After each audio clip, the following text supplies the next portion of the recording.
아, 아.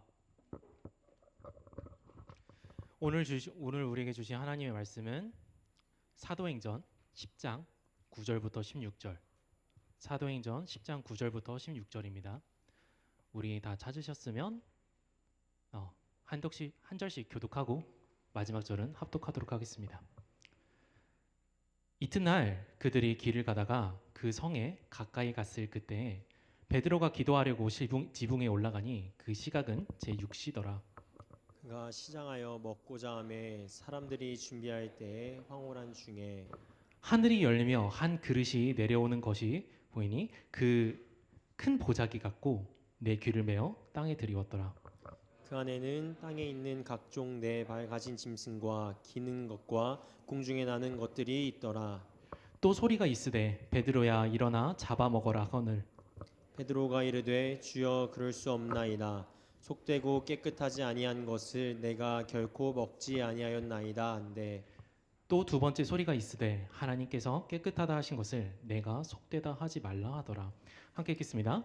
이런 일이 세 번 있은 후 그 그릇이 곧 하늘로 올려져 가더라. 아멘. 네, 반갑습니다. 혹시 여러분은 밥이랑 햄버거 중에 반갑습니다. 네. 네. 여러분 혹시 밥이랑 햄버거 중에 어떤 거를 더 좋아하신가요? 밥을 좋아하세요? 저는 이제 봄수련에서 학생이 가져온 인크레더블 버거를 너무 맛있게 먹었습니다. 그 포장지는 언벌리버블 버거라고 돼 있었는데 내용물은 인크레더블 버거가 맞습니다. 네. 그래서 너무 맛있게 먹었는데 네. 어쨌건 또 이제 수련회를 우리가 항상 가면은 권사님께서 너무 맛있는 밥을 또 차려주시죠. 그래서 뭐 그것도 너무 좋지만 가끔 이렇게 저는 별식을 먹는 것도 또 그 나름대로의 맛이 있어서 저는 좋았던 것 같아요. 정말 열심히 수련회를 준비해준 학생에게 다시 한번 감사를 표합니다. 여러분 근데 제가 아무리 햄버거를 좋아한다고 해도 맨날 이걸 밥 대신 먹으라고 하면은 뭐 일주일이나 갈까요? 금방 물리겠죠? 우리가 이제 배달 민족을 열고 요기요를 열고 배달 앱을 열면은 정말 수많은 나라의 음식들을 클릭 한 번으로 쉽게 시켜 먹을 수 있는 시대가 되었어요. 근데 그래도 여전히 우리 몸에 맞는 음식, 우리가 좋아하는 주식은 변하지 않는 것 같습니다.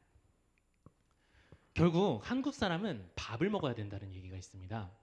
밥을 먹지 않으면은 아무리 잘 먹어도 뭔가 식사를 했다고 하는 그런 느낌이 들지 않는다는 그런 얘기죠. 그래서 우리는 오늘 처음 만난 사람을 볼 때 이렇게 인사를 하죠. 점심 먹었어? 저녁 먹었어? 밥을 먹었냐는 말이 인사가 될 만큼 우리에게 익숙한 인사가 될 만큼 밥이라는 건 한국인에게 굉장히 특별한 의미를 갖는 것 같습니다. 네, 근데 우리나라도 이렇지만 정말 모든 나라에는 그 나라의 역사와 문화를 담은 음식이 있어요. 그런데 이런 식사 문화의 차이가 가끔씩 좀 갈등을 불러오기도 합니다. 여러분 이거 보셨을지도 모르겠는데 이거 아시나요? 2001년에 있었던 일이에요. 이제 프랑스의 브리짓 바르도라고 하는 엄청 유명한 배우가 있습니다. 근데 이 배우가 손석희 앵커랑 이 당시에는 JTBC가 아니고 MBC였는데 뭐 인터뷰를 하면서 이렇게 얘기를 했습니다. 여러분 제가 이거 과장을 한 게 아닙니다. 한국인들이 왜 개고기 같은 야만적인 음식을 먹는지 이해를 할 수가 없다. 개고기를 먹는 거는 식인 문화랑 똑같다. 개고기를 먹는 한국인들은 야만인으로 매도당해도 싸다. 제가 변화를 한 게 아닙니다. 실제로 이렇게 말을 했어요. 저도 보신탕을 좋아하지는 않습니다. 개인적으로. 하지만 이런 말을 할 때 이거는 보신탕이 좋고 나쁘고의 문제를 떠난 것 같아요. 네. 자기의 어떤 편견과 자기의 생각으로 우리나라 문화 전체를 매도하는 그런 함부로 하는 말이라고 생각을 합니다. 근데 돌아보면은 반대로 우리나라 사람들한테도 이 정도까지는 아니지만 나름대로의 다른 나라의 음식에 대한 조금 편견이 있는 것 같아요. 뭐 예를 들어서 이런 얘기가 있죠. 한국에서는 중국 음식에 대한 이미지가 안 좋은 편인 것 같습니다. 좀 약간 뭔가 좀 이게 엽기적이고 비위생적인 것이 있지 않을까라는 생각이 있기도 한 것 같아요. 또 이런 말이 있죠. 영국 요리는 뭔가 좀 맛이 없을 것 같아. 또 미국에 가면은 미국의 요리는 뭔가 좀 건강에 안 좋을 것 같아. 이런 얘기들이 있습니다. 이렇게 음식과 관련된 편견들이 우리 안에 있는데 이런 것들이 이런 음식과 관련된 편견이 누구보다도 더 심했던 사람이 사실은 유대인이었습니다. 유대인들이었어요. 예수님 당시에 유대인들은 그래서 절대로 이방인들과 같이 밥을 먹지 않았습니다. 사실은 율법에 같이 밥을 먹으면 안 된다는 그런 규정은 없어요. 근데 왜 안 먹었냐면 이런 거죠. 이방인들이 먹는 음식 중에서 율법에서 먹지 말라고 하는 음식이 있을 수 있다고 하는 겁니다. 그래서 이방인들이랑 같이 밥을 먹으면 그거는 율법을 어긴 거랑 똑같다. 이렇게 생각을 했던 거예요. 그래서 유대인들은 단순히 이제 밥을 같이 안 먹었는데 이제 밥을 안 먹다 보니까 이렇게 생각을 하게 된 거죠. 아, 쟤네는 부정한 음식을 먹는 애들이니까 부정한 민족들이야. 그럼 반대로 우리는 깨끗한 음식을 먹으니까 깨끗 정결한 민족이야. 이렇게 생각을 하게 됐던 거죠. 이게 이방인들에 대한 편견, 그러니까 우월 의식이 되었고 또 편견을 가지는 것으로 나타나게 되었던 것입니다. 여러분 그래서 이 시기에 이방인이 구원을 받으려면은 일단 유대인의 공동체 안으로 들어왔어야 됐었어요. 근데 그러려면 두 가지 조건이 있었습니다. 첫 번째는 뭐냐면 할례를 받는 거예요. 할례를 받는 거고 두 번째가 음식법을 지켜야 되는 겁니다. 이거 두 가지는 뭐를 얘기하냐면 결국에는 유대인이 되어야 한다는 겁니다. 이방인이 구원을 받으려면 유대인이 되어야 됐어요. 하나님의 백성은 이 당시에는 곧 유대인이었거든요. 그렇기 때문에 구원을 받고 싶으면 유대인이 되어야 했다는 것입니다. 그런데 하나님이 오늘 이 고넬료 이야기를 통해서 지금 이 공식을 깨뜨리십니다.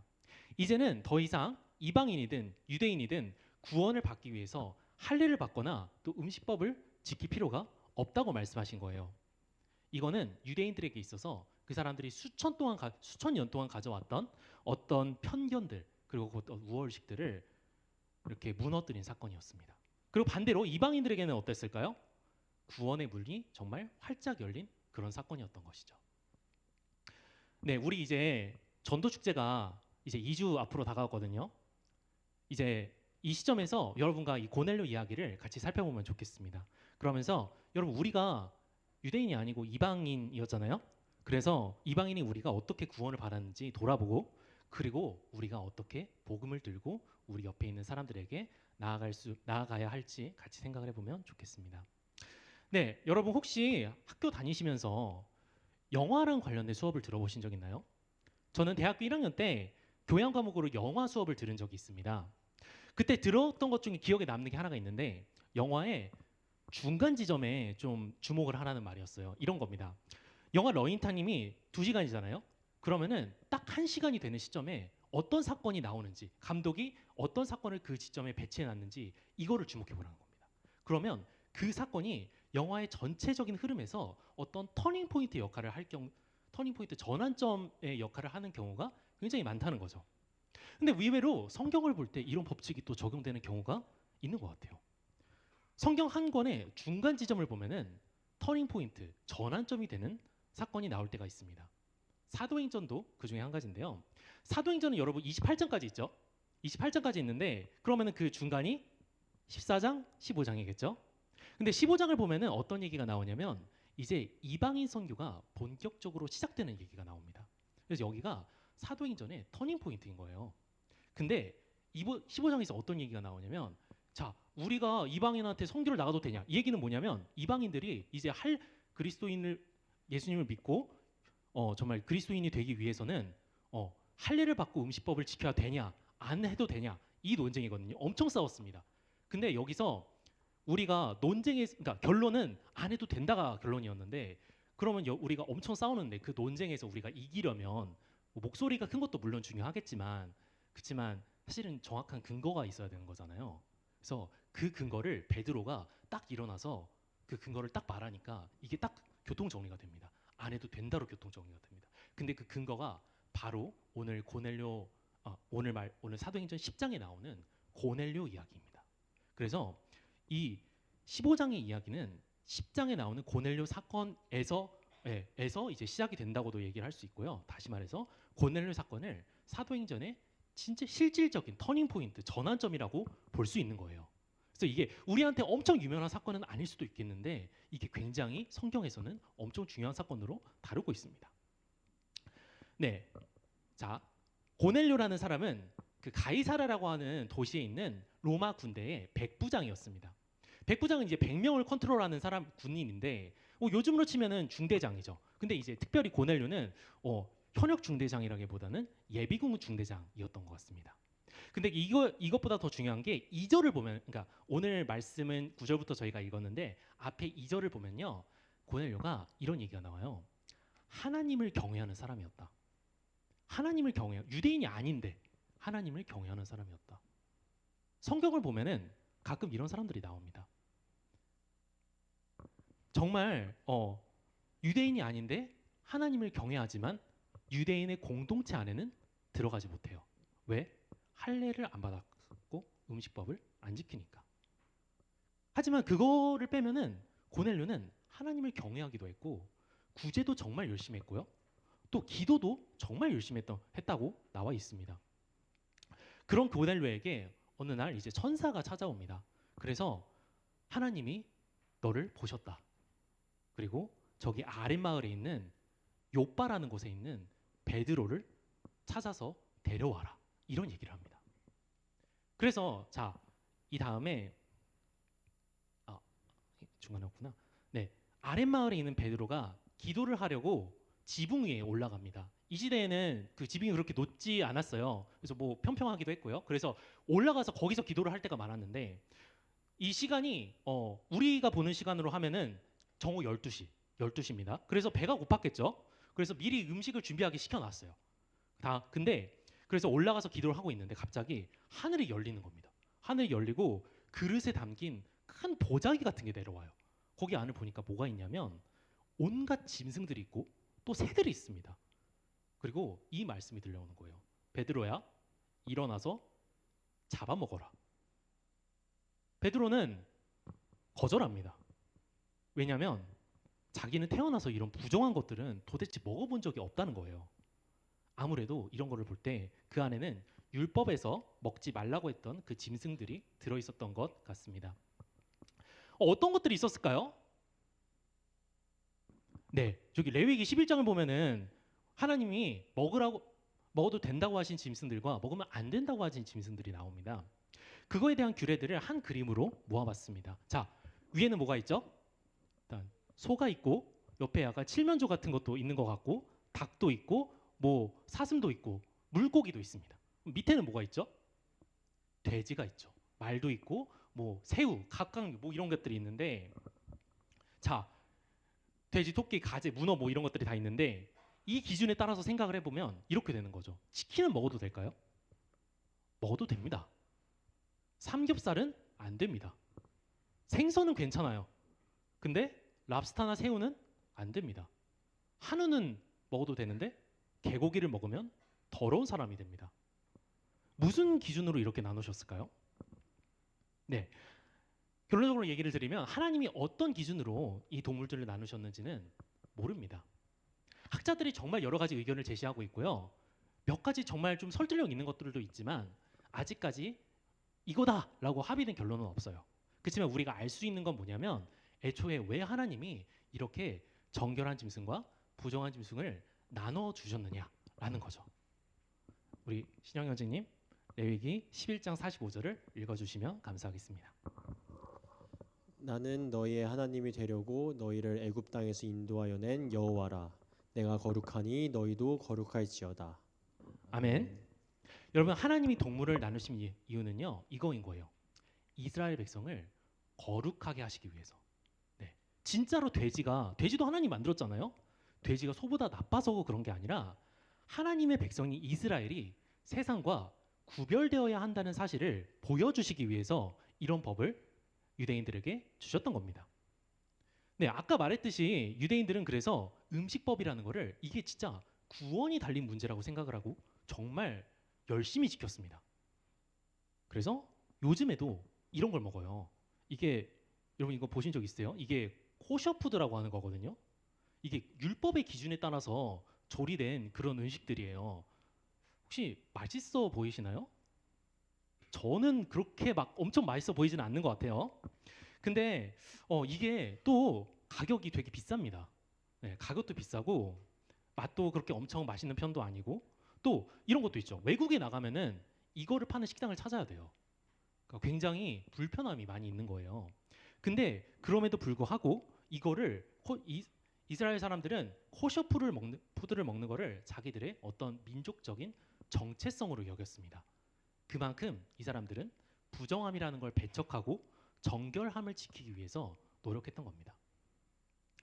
그런데 오늘 말씀에서 하나님은 베드로에게 이렇게 말씀하시는 거예요. 내가 깨끗하다고 한 걸 네가 속되다고 하지 마라. 여러분, 이 말은 하나님만 하실 수 있는 말씀입니다.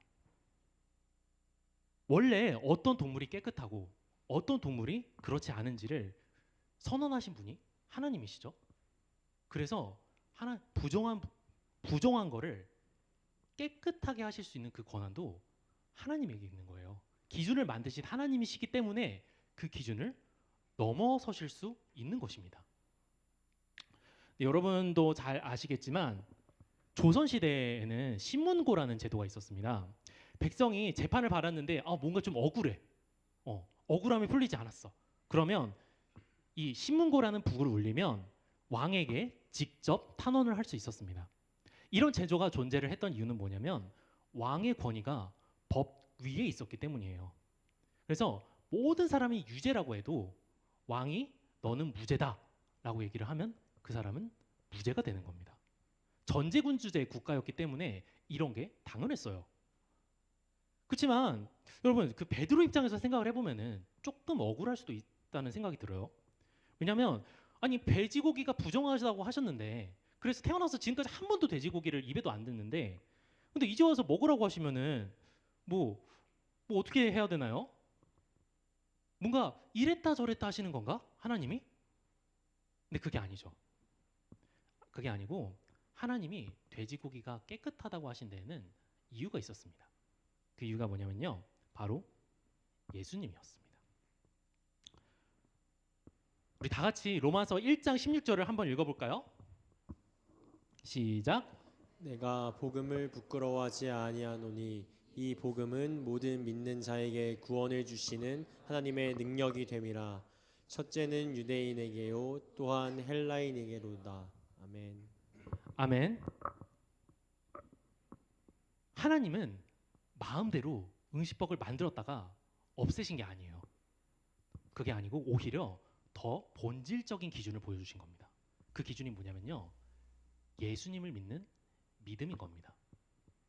예수님이 십자가에서 우리를 위해 죽으시고 우리를 위해서 다시 사셨죠. 그렇기 때문에 이제는 유대인이든 이방인이든 예수님을 믿기만 하면은 모든 사람이 어떠한 차별도 없이 구원을 받게 되었다. 오직 믿음으로 구원을 받게 되었다는 그 사실을 보여주는 겁니다. 여러분, 우리도 이렇게 구원을 받았습니다. 아까 말했지만 율법에 비춰볼 때 우리는 유대인인가요? 이방인인가요? 이방인이죠.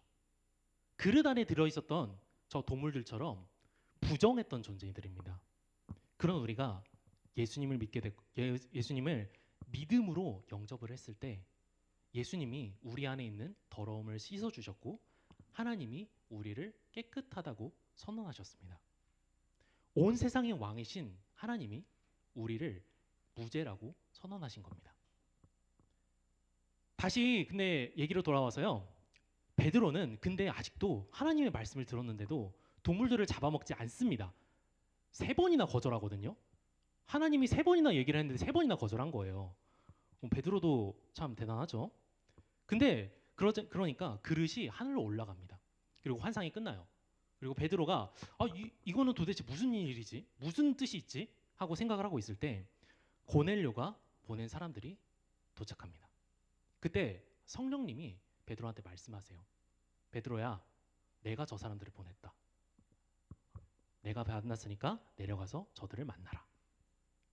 그래서 베드로는 그 말씀을 듣고 이 사람들을 집안에 불러들여서 하룻밤 동안 묵게 합니다. 여기서 우리가 주목을 할 부분이 있습니다. 아까 처음에 얘기를 했는데 베드로가 이방인들을 집에 묵게 했다는 건 뭔 얘기냐면 이 사람들이랑 같이 밥을 먹었다는 얘기예요. 이방인들이랑 겸상을 안 하는 거는 유대인들의 어떤 민족적인 자존심이 걸린 문제였습니다. 그래서 11장 3절을 보면은 나중에 유대인들이 유대인들이 베드로한테 야 너는 뭔데 할례 받지 않은 사람들이랑 같이 밥을 먹었냐 이렇게 혼냅니다. 따집니다. 근데 그런 거죠. 우리는 선택받은 민족들이고 쟤네는 부정한 음식을 먹는 부정한 애들인데 어떻게 같이 밥을 먹을 수 있냐 이런 질문인 거예요. 여러분 같이 밥을 먹는다는 거의 의미에 대해서 여기 잠깐만 생각을 해보면 좋겠습니다. 제가 여러분이랑 같이 밥을 먹은 사진, 밥 앞에서 찍은 사진이 없어서 그나마 좀 먹는 거랑 관련된 사진을 몇 개 가져와 봤습니다. 우리는 이렇게 친하거나 부장님 미안해요. 친해지고 싶은 사람이랑 같이 밥을 먹죠. 그래서 맛있는 거를 우리가 같이 먹으면은 얘기를 마지 하지 않아도 뭔가 좀 가까워지는 그런 느낌이 들지 않나요? 그래서 팀장님이나 조장님들이 여러분 신방할 때 뭐라고 얘기하죠? 밥 먹자고 얘기하죠. 저랑 목사님도 가능한 한 여러분에게 자주 식사를 하려고 합니다. 네, 뭐 부담을 드리려고 하는 말씀은 아니었는데, 네, 어쨌건 우리는 밥을 먹으면서 하나가 되는 거예요. 자, 여러분 베드로가 아직도 이방인들을 부정하게 여겼다면 베드로가 이 사람들이랑 같이 밥을 먹을 수 있었을까요? 못 먹었죠. 근데 하나님은 이 환상을 통해서 베드로가 가지고 있었던 그 안에 편견들, 우월 의식들 이런 것들을 깨뜨리십니다. 그래서 베드로는 결국에는 내가 깨끗하다고 한 것을 네가 속되다고 하지 마라라고 하는 이 말씀을 받아들인 겁니다. 자신의 편견을 내려놓고 하나님의 말씀에 순종을 한 것입니다. 그래서 그는 평생 동안 같이 밥을 먹을 수 없다고 여겼던 그 이방인들과 한 상에 앉아서 밥을 먹습니다. 이렇게 베드로가 하나님의 말씀에 순종을 하자 놀라운 일이 일어나는데요. 밥을 먹고 같이 고넬료 집에 가거든요. 가서 복음을 전해요. 복음을 전하니까 무슨 일이 일어나냐면 성령이 임하십니다. 여러분 사도행전에서 성령이 임한다는 건 진짜 중요한 사건입니다. 네, 아무 때나 나타나는 사건이 아니에요. 근데 성령을 받는다는 건 그리스도인, 기독교인이 된다는 의미거든요. 근데 생각을 해보고 그 자리에는 할례를 받고 음식법을 지키고 있는 유대인들도 있었지만 그렇지 않은 이방인들도 있었습니다. 이 사람들이 다 같이 성령을 받고 다 같이 예수님을 믿는 그리스도인이 됩니다. 이게 뭔 뜻일까요? 수천 년 동안 유대인과 이방인을 분리하던 할례와 음식법이 그 기준이 공식적으로 사라졌다는 겁니다. 왜요? 예수님 때문에. 그래서 여러분 이제 제육볶음을 먹어도 새우버거나 랍스타를 먹어도 우리는 구원을 받을 수 있게 되었습니다. 더 중요한 게 있죠. 이방인이 구원을 받기 위해서 유대인이 될 필요가 없어졌다는 거예요. 그래서 이제 로마 사람은 로마 사람인 그대로, 한국 사람은 한국 사람인 그대로 오직 예수 그리스도를 믿는 믿음만으로 하나님의 백성이 됩니다. 그래서 이제 앞으로 어떤 일이 일어나냐면요. 사도행전에서 이제 이방인이 그렇게 됐잖아요. 그래서 이제 이방인이 전도의 대상이 되는 겁니다. 그래서 사도들은 이제 복음을 들고 이방인에게로 나아가기 시작합니다. 예수님이 사도행전 1절 8절에서 하셨던 말씀처럼 땅 끝까지 복음을 들고 나아가는 선교의 역사가 이렇게 시작이 되었습니다. 네, 오늘 말씀을 정리하면서 사진 몇 개를 좀 보여드리고 싶어요. 먼저 이 사진입니다. 뭔가 좀 안 어울리는 장면 같지 않나요? 외국인 선교사가 밥상에 앉아서 밥을 먹고 있어요. 보면은 젓가락질도 꽤 잘합니다. 네, 이게 영화거든요. 그 1925년에 독일의 베버 신부라는 분이 조선에 와서 이 무성 영화를 찍었어요. 그래서 이제 유튜브에 뭐 고요한 아침의 나라에서라고 이제 치면은 나오는데 이게 그거를 캡처를 해온 겁니다. 여러분 요즘에야 우리가 뭐 K푸드다 뭐다 해서 외국인들도 한식을 많이 찾아서 먹는데요. 근데 이 시대에 먹던 밥은 우리가 먹는 밥이랑은 정말 비교할 수 없을 정도로 맛이 없었겠죠. 네, 별로였겠죠. 근데 그래서 선교사님들이 실제로 이때 그 밥을 먹느라 좀 많이 어려움을 겪으셨는데 한 선교사님은 이렇게 말을 했습니다. 들어보세요. 제가 그대로 따왔습니다. 어머니한테 고국에 있는 어머니한테 보낸 편지예요. 밥은 맛이 없습니다. 이게 첫 문장이에요. 그러나 한국 음식을 먹기로 했습니다. 친구가 되려면 그러지 않을 수 없습니다. 여러분, 외국에 나가 보신 분들은 좀 아실 수도 있겠는데 이게 밥이 안 맞는다는 게 이게 생각보다 큰 문제입니다. 그래서 저희 학교에도 그 외국인 그 학생들이 있거든요. 뭐가 힘드세요? 물어보면은 거의 대부분 첫 번째로 나오는 게 음식 얘기입니다. 이게 진짜 힘든 거예요. 근데 요즘 음식도 그런데 옛날에는 오죽했을까요? 그렇지만 선교사들은 이 맛없는 밥을 맨날 먹었습니다. 조선 사람들의 친구가 되기 위해서. 근데 여러분, 이런 긍정적인 면도 있었지만 조선에 또 왔을 때 선교사들이 하나같이 진짜 하나같이 한 말이 또 있습니다. 뭐냐면요. 여러분 너무 마음이 불편해지지 않으셨으면 좋겠는데 더럽다는 말입니다. 기록을 보니까 제가 찾아봤는데 선교사들이 조선의 거리와 조선의 도시가 근데 이 사람들이 간 데가 무슨 시골에 간 게 아니고 서울, 뭐 부산, 평양 이런 데 갔거든요. 제일 큰 도시에 갔는데 거기서 진짜 조선의 어떤 불결함에 정말 학을 뗐던 것입니다. 그래서 특히 이제 우리 여자 선교사님들이 진짜 고생을 많이 하셨어요. 진짜 고생을 많이 하셨어요. 또 이런 말도 했습니다. 조선 사람들은 뻔뻔스럽고 사납다. 그들은 탐욕과 식탐이 강하다. 조용하고 공손한 사람은 거의 없다. 자, 위생적인 문제는 뭐 그렇다고 넘어갈 수 있는데 이런 말까지 좀 받아들이기는 어려울 수 있을 것 같아요. 선교사님들도 나름대로 조선인들을 향한 어떤 편견이 있었던 것 같습니다. 그런데 여러분, 이런 마음과 이런 말을 가지고 있으면서도 조선 선교사님들은 조선 사람들과 같이 먹고 같이 살았습니다. 이때 정말 불결한 환경 때문에 병에 걸린 사람들이 엄청 많았거든요. 그래서 병원을 세워서 이 사람들을 직접 치료했습니다. 그리고 또 이 시대에 뭐 교육이 뭐 얼마나 대단했겠어요. 뭐 서당 이런 거밖에 없었는데 학교를 세워서 그 교육받지 못한 아이들을 가르쳤던 거예요. 왜 이렇게 했냐? 이 사람들은 조선 땅을 향한 하나님의 뜻이 있다는 걸 믿었기 때문입니다. 눈앞의 상황이 정말 어디서부터 이걸 어떻게 해봐야 될지 알 수 없을 정도로 망가져 있음에도 불구하고 그 조선 땅으로 그들을 인도하신 하나님을 신뢰하면서 지금 그들이 할 수 있던 일을 했던 거죠. 그런데 그들이 자신의 어떤 편견을 넘어서 하나님의 말씀에 순종했을 때 그들은 놀라운 것을 보게 되었습니다. 구원의 희망이 조금만큼도 보이지 않았던 이 땅에 정말 수많은 사람들이 예수님을 믿음으로 받아들이고 회심하고 돌아오고 하나님의 백성이 되는 그 역사를 보게 되었던 겁니다. 네, 여러분 우리가 벌써 몇 달째 외치고 있는 구호가 있죠. 나도 한 명 전도하겠습니다. 나도 한 명 전도하겠습니다. 그런 구호인데요. 우리 이제 2주 남았습니다. 전도 주일이. 이 시점에 한번 여러분한테 물어보고 싶어요. 여러분 한 명을 전도하고 계신가요? 저는 제 가족 중에 한 명을 전도 카드에 적어서 냈습니다. 근데 솔직히 아직 한 번도 연락을 못했어요. 뭐 여러 가지 핑계가 있었죠. 바쁘다는 얘기도 있고 아직 기도가 좀 더 필요할 것 같다라는 그런 얘기도 있고. 근데 결국에는 왜 연락을 안 했냐? 제 안에 있는 어떤 편견에서 비롯된 두려움 때문이었던 것 같습니다. 네.